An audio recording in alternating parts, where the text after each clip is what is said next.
ए कहानी हेउछि काजल रो। अनेक चेष्टा परे काजल रो बाहाघर ठीक होई पारिला। काजल रो कला रंग जोगु ताकू केही भी बाहा होबाकू राजी नथिले। आउ शेषरे गोटे मध्यप व्यक्ति ताकू बाहा हेबाकू राजी होई गला। से लोकर ना विक्रम।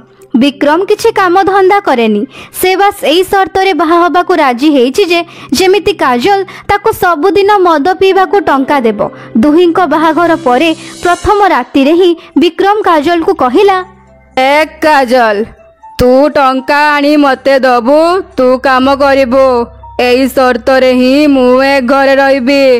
हाँ। ता परदिन ठारू ही काजल काम रे लागी पड़िला।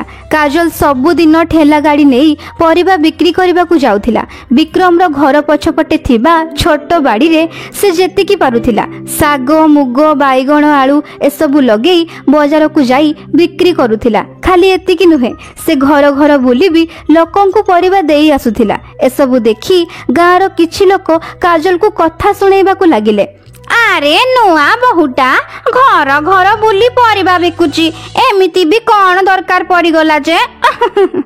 काजल एसबु कथारे ध्यान देबा जरूरी मने कलानी। से प्रथम दिन ही 50 टंका रोजगार कला। अरे आज 50 टंका हे गला। घर को जाई प्रथमे चाउल तेल लुण एसबु नहीं आसीबी। किंतु घर को पहुंचवा मात्रे विक्रम काजल रो इच्छा को धूलिसात करदेला। से तो काजल रो फेरिबा बाट को ही अनेई बसिथिला। अरे एते समय लगे देलु। हाँ, मो सांग माने केते बेलु मद दुकान रे बसिचंदी, दे टंका दे। विक्रम काजल ठू तार सबुतक टंका छड़े नहीं गला। काजल बिचारी कांदी पकेला। किछि तो टंका फेराओ, मते भी तो खाद्य खाइबार अछि ना। अरे दिने न खाइले मरी जीवुनी तू। एबे मते आउ टेंशन देनी। हट रास्ता रू हट ना। विक्रम मद पीवा को चली गला। काजल कांदी चली थाए। सेपटे मद दुकान रे विक्रम रो सांग माने मद पिउ पिउ ताको चिड़ेबा को लागिले। कौन रे विक्रम, एते काली झियो को बाहा हे गलु तू? तते कौन आउ झियो मिलु न दिले? कौन करिबि रे भाई, से काजल परा मते सबुदिन पैसा दब। से सबु खाली कहिबा कथा। एबे बाहागर परे टंका जदि न देला ताहले तू कौनटा करि पकेइबो? गईठा मारी घरु बाहर कर देबी। आउ कौन? सबुदिन एमिति चली थाए। काजल डेली परिश्रम करी ठेला गाड़ी रे खरा वर्षा सही परिबा बिके। आउ से रोजगार करिथिबा सबु टंका को विक्रम छड़े निए। किंतु काजल भी एबे ता भविष्यत कथा भाबी 5-10 टंका करी लुचेई रखुथिला। मु ए पैसा मो पिला पाई साइती रखिची। मो स्वामी एमिति हेले कोन हैला, मो पिला बहुत भलो हबो। काजल जीवन सारा केवल दुख ही सही। आउ सेथि पई ता मनरे ता पिला पई बहुत गुड़ाए स्वप्न अछि। ताकू लागुथिला कि खाली गोटे पिलाटी हेई गले ता जीवन स्वर्ग रे बदली जिवो। किछि दिन परे काजल ता स्वप्न आड़कू गोटे पाद आगो को बढ़ेला। कारण से एबे गर्भवती हो जाइथिला। किछि मास परे तार गोटे झियो हैला। विक्रम गरा थिला, सेथि पई ता झियो भी गरी जन्म हैला। एसबु देखी विक्रम बहुत खुशी होई गला। अरे वाह, मो झियो बिल्कुल मो भली हेइची। एते गोरी भलो हैला, ता माँ भली काली हेइनी। काजल को ए कथा भारी कष्ट लागिला। विक्रम ता झियोर ना मिकी रखिला। मिकी एबे बड़ होबा को लागिला। किंतु काजल जेमिति भाबिथिला सेमिति किछि भी हेलानी। एबे मिकी काजल हातरु खाद्य खाइबा को भी मना करिबा को लागिला। नाई, मु तुम हाथरु खाइबा खाइबिनी। तुमे केते कला, तुम हाथ मते बहुत गंधिया देखा जाउची। तुम हाथरु खाइबा खाइले मते बांती लागे। ए कथा सुनी काजल को बहुत दुख लागिला। विक्रम हसिबा को लागिला। ठीक कहलु झियो, बिल्कुल ठीक कहलु।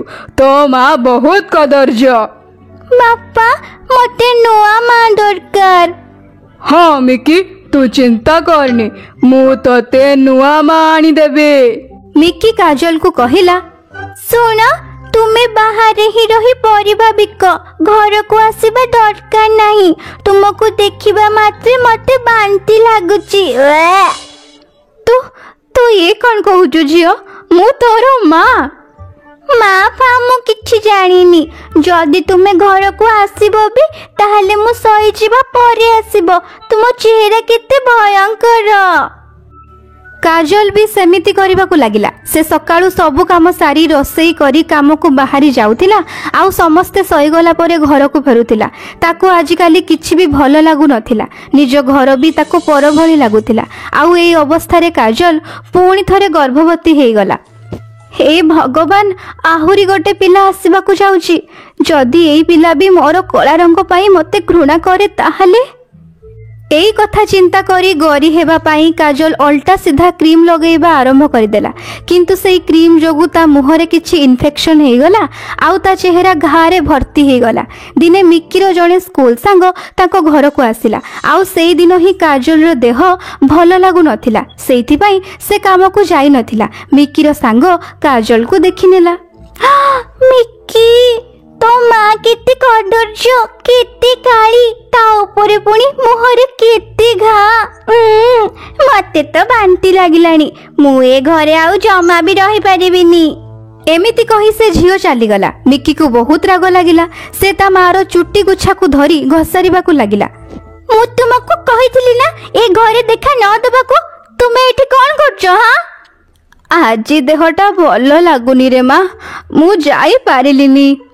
ଆରେ ଭଲ ଲାଗୁନଥିଲା ତ ରାସ୍ତାରେ ଶୋଇଗଲନି।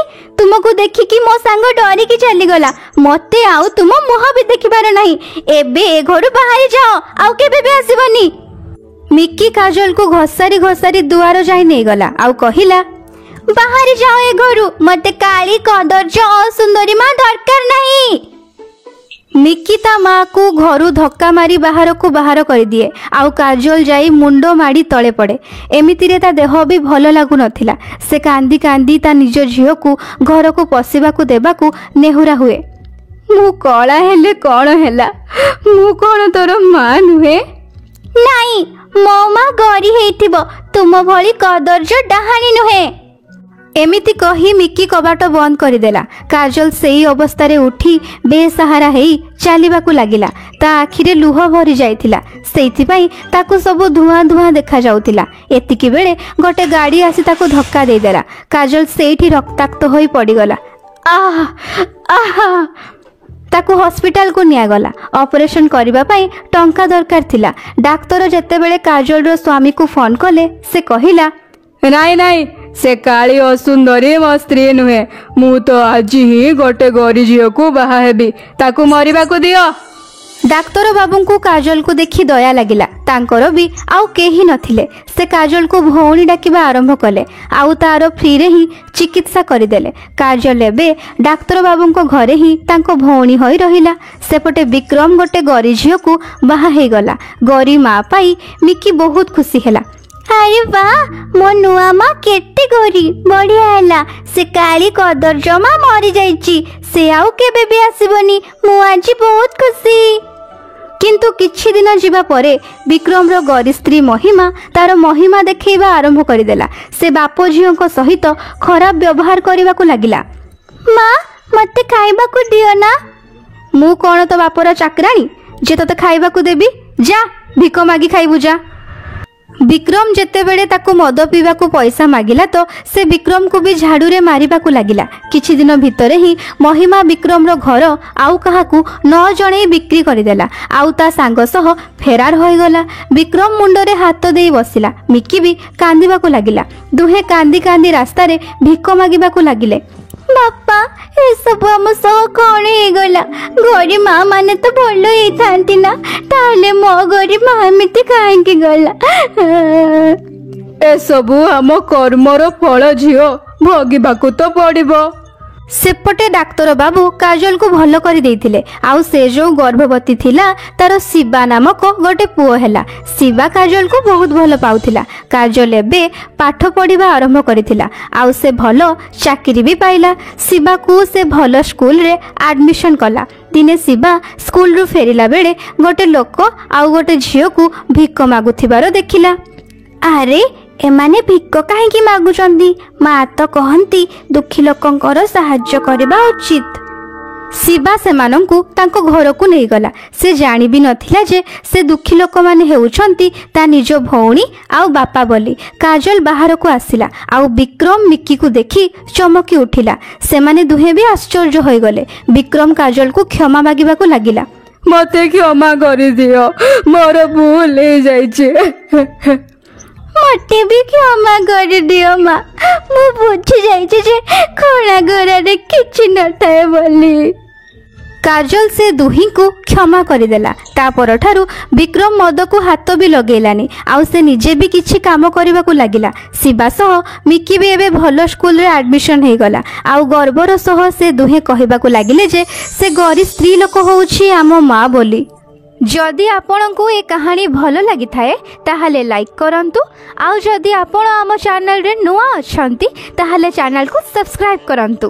ଧନ୍ୟବାଦ।